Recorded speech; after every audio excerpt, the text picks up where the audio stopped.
बिस्मिल्लाहिर्रहमानिर्रहीम। अल्लाहुम्मा सल्ली अला मुहम्मदिन व आलि मुहम्मद। अस्सलाम वालेकुम। माशाल्लाह आज मैं बना रही हूँ मैदे की पूरियाँ।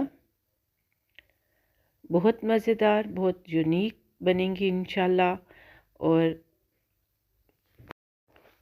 बहुत नरम बनेंगी इंशाल्लाह। तो उसके लिए मैदा जो है वो लिया है 3 कप। ऑयल 4 चम्मच इसमें डाला है और नीम गर्म पानी डाल के इसको जो है आपने अच्छा सा गूंदना है। इसको आपने कम से कम 15 मिनट तक गूंदना है।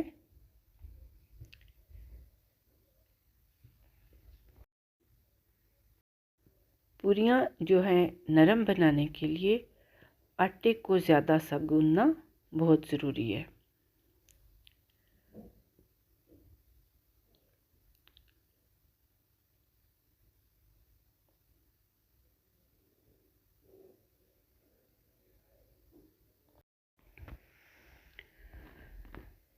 आटे को गूंदने के बाद मैंने इसको 1 घंटे के लिए इस तरह जो है कवर करके रख दिया था।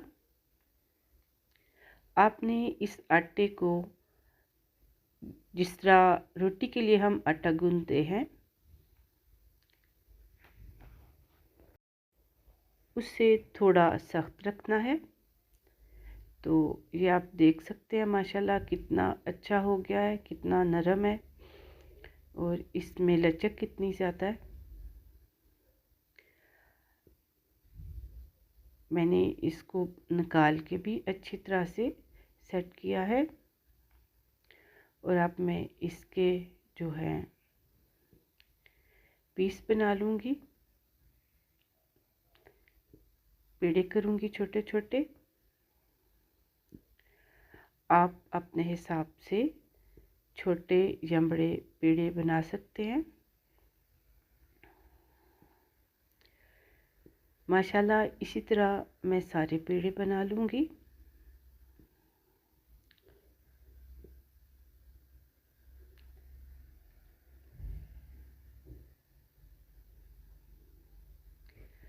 ऑयल जो है आपने बहुत ज़्यादा नहीं भर के डालना।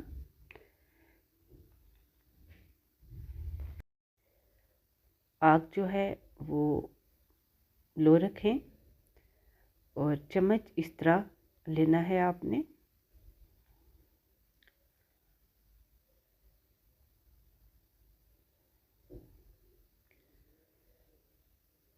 ये देखें इस तरह आप जो है पेड़े को फैला लें।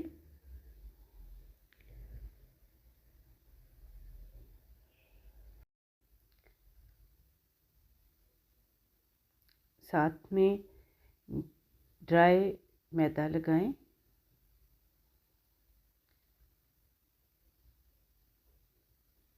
पूड़ी को बेलें।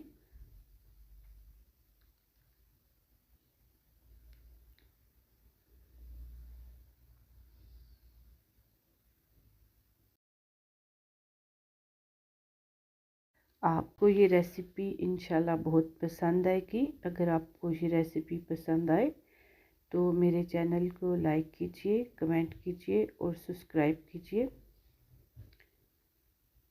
ये देखें ये माशाल्लाह कितनी अच्छी पूड़ी बन रही है।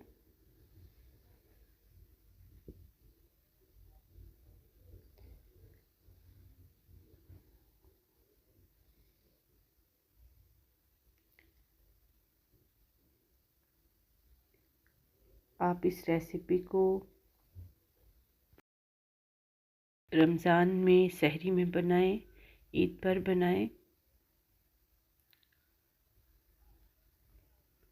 ये माशाल्लाह पूरियाँ तैयार हैं। तो आपको रेसिपी पसंद आएगी इंशाल्लाह। दुआओं में याद रखें। खुदा हाफिज़।